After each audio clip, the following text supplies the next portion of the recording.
Quizzical, Chapter 5, Something Awesome. I know you did something, said Twist, as Quiz led the small band of fillies to the rock barrens outside Ponyville. Looked really nice. Thank you, Twist, said Quiz. Twist had been trying to guess just what had changed about Quiz through the entire long walk. It's more than just the bow. The bow looks really pretty. Did you change the part? Yes, I did, said Quiz. Despite herself, she was enjoying her new hairstyle. I noticed some curls somewhere. Did you curl your bangs? Yes, Twist. Harry had told her that the style change was subtle, but all of Twist's questions reminded Quiz of just how forgettable her appearance had been. We are here. Let us set up. Quiz and Sweetie Belle had made the mistake of telling their friends about the experiment with magic and singing, and the other fillies had become incredibly excited. They were jealous of Sweetie Belle and wanted to do something too. They didn't know what they wanted to do. They just knew they wanted to do something awesome. So Quiz had designed an experiment for them. During the long walk, everyone's enthusiasm had waned a bit. Everyone's, that is, except Quiz's. Sweetie Belle, stand the emerald on this large, flat rock, directed Quiz. She began drawing something on the outcrop with a piece of chalk. Sweetie Belle produced a small green gem from her bag and stood it on the boulder, propping it up with pebbles to make it stand on end. Does Hardy know you took that? Asked Scootaloo. Nope, said Sweetie Belle. Hardy's out of town again, so we have to get it back safe, so Hardy never finds out. The emerald will be safe, won't it, Quiz? I hypothesize that it will not be damaged. However, there are many unknowns involved. I'm starting to think this isn't such a good idea, said Applebloom. Caution is advisable, agreed Quiz. This is why you three will observe from the ditch at the edge of this outcrop. It will serve as a bunker. There will be several tons of rock between you and the spell. I like the sound of that. What about Sweetie Belle? Normally, the caster will not be harmed by their own spell. Just as a precaution, she will stand in the protective circle I have made, said Quiz. It should protect her from any side effects of the spell. Sweetie Belle peered at the strange chalk circle, dubiously. This thing really works? I received highest marks in protective magic, said Quiz. However, I have never tested this under field conditions. What have you tested it against? Demanded Scootaloo. In class, I was able to deflect a thrown ball of paper and resist the heat from a small Bunsen burner. What are these side effects you mentioned now? Asked Applebloom. This should be done. Sweetie Belle should be able to stop the spell before anything unexpected happens. Out-of-control chain reactions are very rare events. So what's the worst-case scenario? Said Scootaloo. Fire, lightning, concussion waves, muttered Quiz. I did mention there are many unknowns involved. Wow, gasped Scootaloo. This could be really cool. Isn't that why we're all the way out here? Asked Twist. No, we are way out here hiding, said Quiz. We are calling upon strange elemental energies to perform experimental magic for which there is very little theory. If Miss Twilight finds out about this, we are all grounded for life. They all took a moment to let that sink in. Is it really safe to be this far from town? Asked Twist. I think this is where the Diamond Dogs live.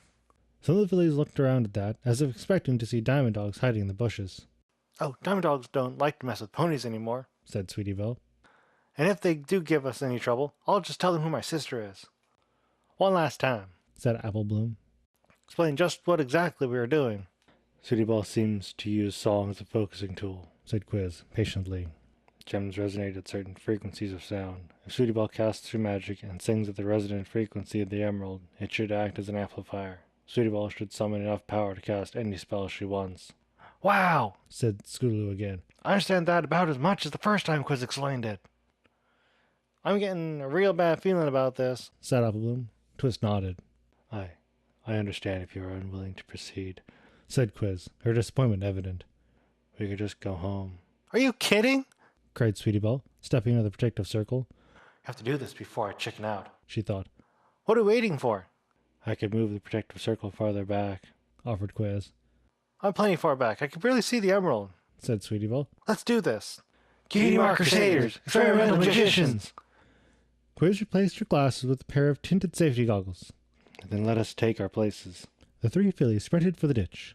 Applebloom noticed that Quiz was still standing right beside the boulder. Quiz, she called. Aren't you going to get in the bunker? Oh, no, replied Quiz.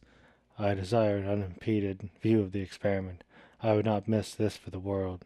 Sweetie Belle, you may begin. Sweetie Belle cleared her throat and began working slowly through the scales. There, called Quiz. That is the note. The emerald is vibrating. More volume, please. Sweetie Belle sang more loudly, and the emerald began to glow. The glow began to expand. More volume, if you can, Sweetie Belle, called Quiz. Sweetie Belle had never held a note this long before, but this was effortless. She sang louder. The ball of glowing magic continued to grow. It soon enveloped Quiz. Quiz, are you okay? Yelled Apple Bloom. Why, yes, answered Quiz. They could barely hear her. I see no cause for alarm. The wind began to blow outward from ground zero. The protective spell activated, and Sweetie Belle was surrounded by a transparent bubble. The ball of energy continued to grow. Is this what you were expecting, Quiz? Shouted Scootaloo. Not at all, she answered. This is all an astonishing surprise. Louder if you are capable, Sweetie Belle. I still got a little more, thought Sweetie Belle. She threw everything she had left into the note. This is very interesting, said Quiz. Can anyone else see stars? Then Sweetie Belle lost control. The ball of magic energy collapsed and became a ring. Then a wave of power expanded outward at the speed of sound. Then, silence. 3 heads peeked over the edge of the outcropping. Each really shook debris from their mane. That was awesome! Exclaimed Scootaloo. Sweetie Belle, are you all right? Called Apple Bloom. Yeah, said Sweetie Belle. She did not have so much as a hair out of place. But where's Quiz? Where Quiz had stood, there were only her goggles and her quill. Charred leaves of notebook paper floated down. Quiz! Oh no, Quiz! They all began screaming her name. Oh my gosh, oh my gosh, oh my gosh, oh my gosh, oh my gosh, oh my gosh! Cried Sweetie Belle, bursting into tears. I vaporized Quiz! Then a reedy voice from a bush 50 yards away said, Well, that was extraordinary. Quiz! They all ran to her. Are you okay? I believe I am whole, said Quiz. They still couldn't see her through the leaves. but I shall require aid in extracting myself. It took all 4 of them to free Quiz from the foliage. She was deceived, but unharmed. Am I missing an eyebrow? She asked. Yeah, you are, Quiz, said Apple Bloom. Well, that was sure a short-lived makeover. It's a good thing Rarity's out of town. Oh no, my bow! Cried Quiz, her hoof going to the side of her head. Is it safe? Yes, Quiz. It's only a little smudged, said Sweetie Belle. She looked at Quiz's hair critically. I think we could just comb this over. Sweetie Belle did not actually sound convinced. Quiz, what the hey just happened? Asked Twist. This is a very good question, said Quiz. She did not offer anything more. Where's the emerald? Asked Sweetie Belle. Oh dear. Quiz looked at the green dust down her hooves. I believe I am brushing it out of my coat. No, here it is, called Scootaloo. It just fell off the boulder. It isn't even chipped. Considered Quiz. It seems that we have both destroyed and not destroyed the emerald. We have achieved both of the outcomes predicted by uncertainty. That is, of course, impossible. We should probably not do that again. I think we should just never do anything like this again, cried Sweetie Belle. Why? Asked Scootaloo. This is absolutely radical, though. She looked at her blank flank. It doesn't look like we were cut out to be experimental magicians. I think we're closer than we know, muttered Sweetie Belle. She spontaneously threw herself at Quiz, squeezing her and burying her face in Quiz's mane. Quiz, don't you dare do anything like that again. And if you do, don't you dare make me watch you do it. I thought you were... I promise, Sweetie Belle, said Quiz. I'm not eager to repeat this experiment, though it does suggest some very interesting possibilities. Quiz! I promise, Sweetie Belle, repeated Quiz. We should never do this again. We should never tell anyone about this, ever, said Apple Bloom. We need a pinky promise, said Twist. It was a lengthy argument to convince Scootaloo that they could not brag about this to everyone they knew, not if they didn't want to be confined to their bedrooms until they grew up. Then they had to explain to Quiz what a pinky promise was, and how to do it, but eventually they were ready. Cross my heart and hope to fly, stick a cup in my eye. Ow, said Quiz. Is it traditional to hurt one's eye while doing this? Yes, Quiz, said Sweetie Belle, giggling. Twilight watched her young assistant sleeping. Quiz still felt more comfortable leaving the door open. Quiz had been exhausted, as if she'd walked several miles that day, and she went to bed early and fell into a deep sleep. What had Quiz been doing? Twilight wondered. She did not for a second believe Quiz's story about losing her eyebrow in an accident with a Bunsen burner. The story did not explain the long bath, and certainly didn't explain the bright green mud. Quiz didn't want Twilight seeing her rinse out of the tub, but Twilight couldn't confront the filly without coming right out and calling her a liar. Worse, if a pinky promise was involved, and Twilight was sure this was the case, she would never get the truth out of Quiz. Twilight told herself that whatever Quiz had gotten into, it had probably been a bonding experience for her and her friends. This would make it invaluable, both for Quiz's research and for her growth.